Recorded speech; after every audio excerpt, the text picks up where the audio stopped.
السلام علیکم ورحمۃ اللہ وبرکاتہ۔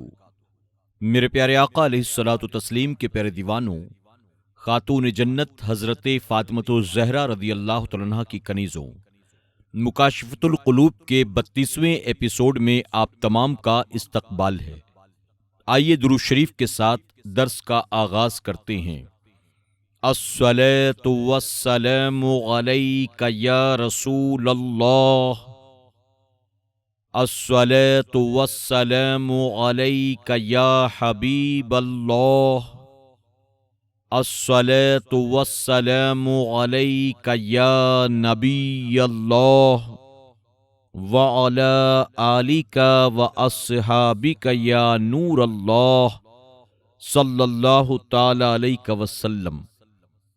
میرے پیارے آقا علیہ الصلوۃ والتسلیم کے پیارے دیوانوں، آج ہم 26ویں باب سے انشاءاللہ طول عمل یعنی لمبی آرزو کے تعلق سے درس سماعت کریں گے۔ امیدوں کا سہارا اور فرمان نبوی صلی اللہ علیہ وسلم۔ حضور اکرم صلی اللہ علیہ وسلم نے فرمایا، میں تم پر 2 چیزوں کے تسلط سے ڈرتا ہوں، لمبی آرزو یعنی امیدوں اور خواہشات کی پیروی۔ بے شک لمبی امیدیں آخرت کی یاد بھلا دیتی ہیں اور خواہشات کی پیروی حق و سچائی سے روک دیتی ہے۔ فرمان نبوی صلی اللہ علیہ وسلم ہے کہ میں 3 شخصوں کے لیے 3 چیزوں کا ضامن ہوں۔ دنیا میں بالکل ڈوب جانا، دنیا سے لالچی اور بخیل کے لیے ہمیشہ کی مفلسی، ہمیشہ کی مشغولیت اور ہمیشہ کا غم مقدر کیا گیا ہے۔ حضرت ابو درداء رضی اللہ عنہ نے حمص والوں سے کہا، تمہیں شرم نہیں آتی؟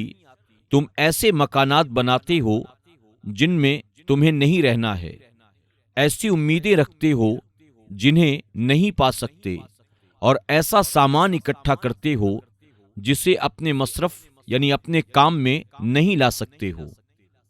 تم سے پہلے امتوں نے عالیشان عمارتیں بنائیں، بہت مال و دولت جمع کیا اور بہت لمبی امیدیں رکھیں، مگر ان کی امیدیں فریب نکلیں، ان کا جمع کیا ہوا مال برباد اور ان کی عمارتیں قبریں بن گئیں۔ حضرت علی رضی اللہ تعالیٰ عنہ نے حضرت عمر رضی اللہ تعالیٰ عنہ سے کہا، اگر تم اپنے دوست سے ملاقات کی تمنا رکھتے ہو تو پیوند لگا کپڑا پہنو، پرانا جوتا استعمال کرو، امیدیں کم کرو اور پیٹ بھر کر نہ کھایا کرو۔ حضرت آدم علیہ السلام نے اپنے بیٹے شیث علیہ السلام کو 5 باتوں کی وصیت کی اور فرمایا اپنی اولاد کو بھی یہی وصیت کرنا۔ عارضی دنیا پر مطمئن نہ ہونا۔ میں جاویدانی جنت میں مطمئن تھا، اللہ تعالیٰ نے مجھے وہاں سے نکال دیا۔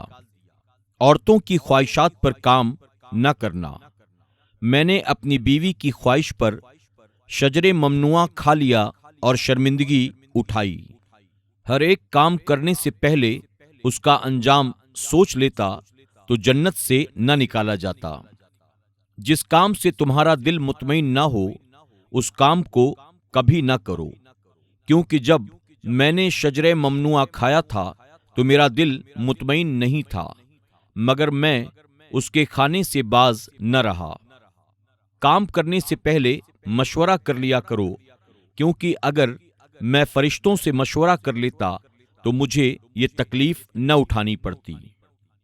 مجاہد کا قول ہے، مجھ سے عبداللہ بن عمر رضی اللہ تعالیٰ عنہ نے فرمایا کہ صبح کو شام کی فکر نہ کرو اور شام کو دوسری صبح کی فکر نہ کرو۔ موت سے پہلے زندگی کو، بیماری سے پہلے تندرستی کو غنیمت سمجھو، کیونکہ پتہ نہیں کل تمہارا کیا حال ہوگا۔ اللہ تعالیٰ سے شرم کرو جیسا حق ہے۔ حضور اکرم صلی اللہ علیہ وسلم نے صحابہ اکرام سے فرمایا، کیا تم سب جنت میں جانے کی تمنا رکھتے ہو؟ انہوں نے عرض کیا، ہاں یا رسول اللہ صلی اللہ علیہ وسلم۔ آپ نے فرمایا، امیدیں کم کرو اور اللہ تعالیٰ سے کما حق شرم کرو۔ صحابہ اکرام نے عرض کیا، یا رسول اللہ صلی اللہ علیہ وسلم، ہم اللہ سے شرم کرتے ہیں۔ آپ نے فرمایا، حیا وہ نہیں ہے جو تم سمجھتے ہو، حیا یہ ہے کہ تم قبروں اور اس کی تکلیفوں کو یاد کرو، پیٹ کو حرام سے محفوظ رکھو، دماغ کو برے خیالوں کی آماج گاہ نہ بناؤ، اور جو شخص آخرت کی عزت چاہتا ہے وہ دنیاوی زینتوں کو ترک کر دے، یہی حقیقی شرم ہے اور اسی سے بندہ اللہ تعالیٰ کا قرب حاصل کرتا ہے۔ فرمان نبوی صلی اللہ علیہ وسلم ہے، اس امت کی اولین نیکی زہد اور یقین کامل ہے، اور اس کی ہلاکت کا آخری سبب بخل اور جھوٹی امیدیں ہیں۔ ارشادات صحابہ۔ حضرت ام المنذر رضی اللہ عنہ سے مروی ہے، ایک مرتبہ حضور اکرم صلی اللہ علیہ وسلم رات کو لوگوں کے پاس آئے اور فرمایا، اے لوگوں، اللہ سے شرم کرو۔ صحابہ اکرام نے عرض کیا، کس طرح یا رسول اللہ صلی اللہ علیہ وسلم؟ آپ نے فرمایا، تم وہ کچھ جمع کرتے ہو جو کھاتے نہیں، وہ امیدیں رکھتے ہو جو پا نہیں سکتے، اور ایسے مکانات بناتے ہو جن میں تمہیں ہمیشہ رہنا ہی نہیں ہے۔ حضرت ابو سعید خدری رضی اللہ عنہ سے مروی ہے، حضرت اسامہ بن زید رضی اللہ عنہ نے 1 مہینے کے قرض پر 100 دینار میں لونڈی خریدی۔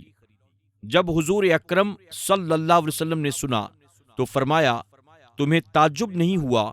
اسامہ نے 1 مہینے کے قرض پر لونڈی خریدی ہے، اس کی امیدیں بہت لمبی ہیں۔ رب ذوالجلال کی قسم، میں آنکھیں کھولتا ہوں تو مجھے اتنی امید نہیں ہوتی کہ پلکیں ایک دوسرے سے ملیں گی یا اللہ تعالیٰ اس سے پہلے میری روح قبض کر لے گا۔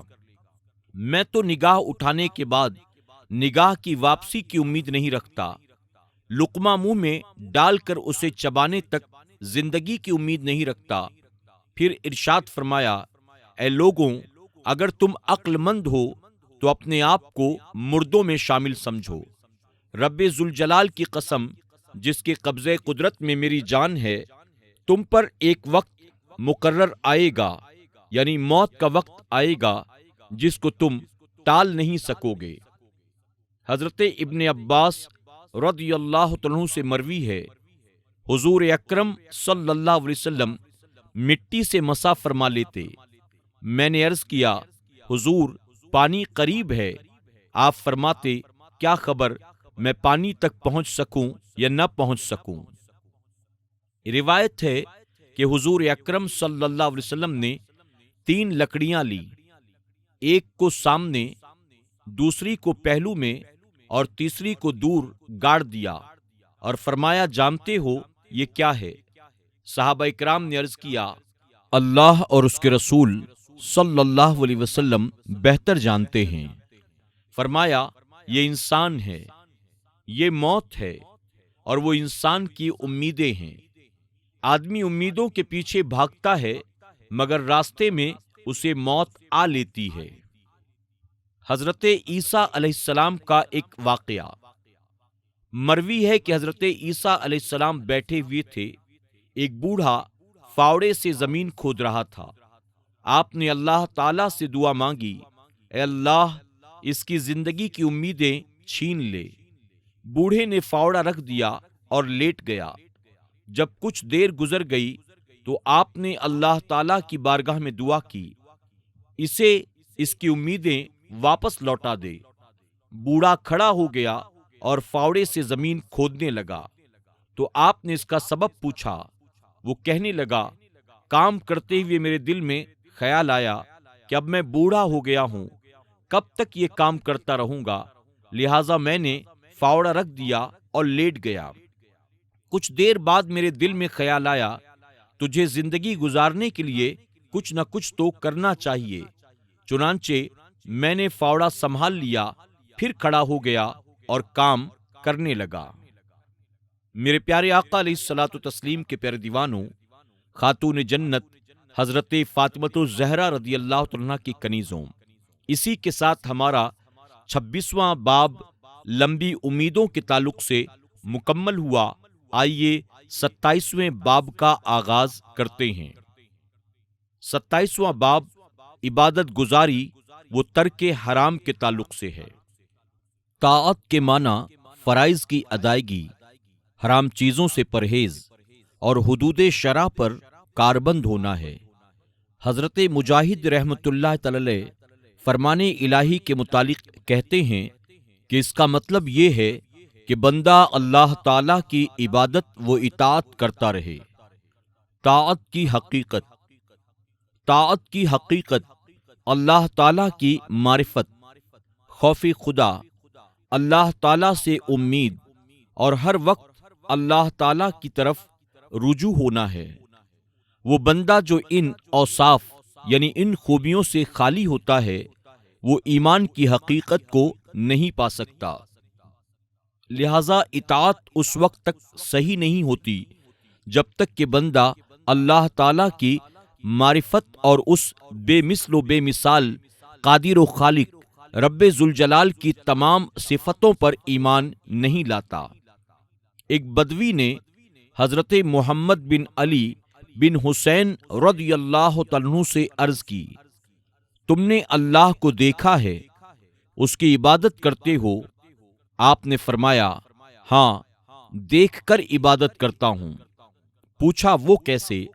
آپ نے فرمایا، وہ آنکھوں کے نور سے نہیں دل کے ادراک سے دیکھا جاتا ہے، اسے حواس نہیں پا سکتے، وہ اپنی ان گنت نشانیوں سے پہچانا جاتا ہے، بے اندازہ اوصاف سے موصوف ہے، وہ کسی پر ظلم نہیں کرتا، وہ آسمان و زمین کا مالک ہے اور اس کے سوا کوئی معبود نہیں۔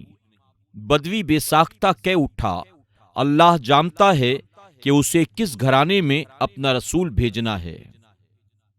باطنی علم کیا ہے؟ ایک عارف سے باطنی علم کے متعلق پوچھا گیا۔ انہوں نے کہا، وہ اللہ تعالی کا راز ہے جسے وہ اپنے دوستوں کے دلوں میں ڈال دیتا ہے اور کسی فرشتے اور انسان کو اس کی خبر تک نہیں ہوتی۔ حضرت کعب احبار رضی اللہ عنہ سے مروی ہے، انہوں نے کہا، اگر انسان ایک دانے کے برابر اللہ تعالی کی بڑائی پر یقین حاصل کرے تو وہ ہوا پر اڑے اور پانی پر چلے۔ پاک ہے وہ ذات جس نے اپنی معرفت کے ادراک پر انسان کے اقرار عاجزانہ کو ایمان قرار دیا ہے اور اپنی دی ہوئی نعمتوں کے شکر نہ کر سکنے کے اعتراف کو شکر قرار دیا ہے۔ جناب محمود الوراق کے اشعار ہیں، جبکہ اللہ تعالیٰ کی نعمتوں پر میرا شکر کرنا بھی اللہ کی ایک نعمت ہے جس پر شکر واجب ہے، پھر میں کیسے اس کے کرم کے بغیر شکریہ ادا کر سکتا ہوں، اگرچہ مجھے بہت لمبی زندگی بھی دے دی جائے۔ جب انسان کو خوشی ملتی ہے تو مسرتیں عام ہو جاتی ہیں، اور جب کوئی دکھ پہنچتا ہے تو اس کے بعد اسے بہترین بدلہ ملتا ہے۔ ہر خوشی اور غمی میں اللہ تعالیٰ کی ایسی نعمتیں پوشیدہ ہیں جو بحر و بر میں نہیں سما سکتی۔ جب معرفت خداوندی حاصل ہو جائے تو بندگی کا اقرار ضروری ہے، اور جب ایمان دل میں جگہ بنا لے اللہ تعالیٰ کی طاعت واجب ہو جاتی ہے۔ ایمان کی دو قسمیں ہیں، ظاہر اور باطن۔ زبان سے اقرار کو ظاہر اور دل سے تصدیق کو باطن کہتے ہیں۔ قرب خداوندی اور عبادت و اطاعت میں مومنوں کے مختلف درجات ہیں، مگر ایمان میں سب برابر کے شریک ہیں۔ جو مومن توکل، اخلاص اور اللہ کی رضا جوئی یعنی اللہ کو راضی کرنے میں جتنا حصہ رکھتا ہے اسی قدر اس کا مرتبہ بلند ہوتا ہے۔ میرے پیارے آقا علیہ الصلوۃ والتسلیم کے پیارے دیوانوں، خاتون جنت حضرت فاطمۃ الزہرا رضی اللہ عنہا کی کنیزوں، آج کے درس میں بس اتنا ہی۔ انشاءاللہ اسی باب سے مزید کچھ باتیں ہم کل کے ایپیسوڈ میں سماعت کریں گے. تب تک کے لیے اجازت. اپنا خیال رکھیں اور اپنی دعاؤں میں ہمیں ضرور یاد رکھیں. السلام علیکم ورحمۃ اللہ وبرکاتہ.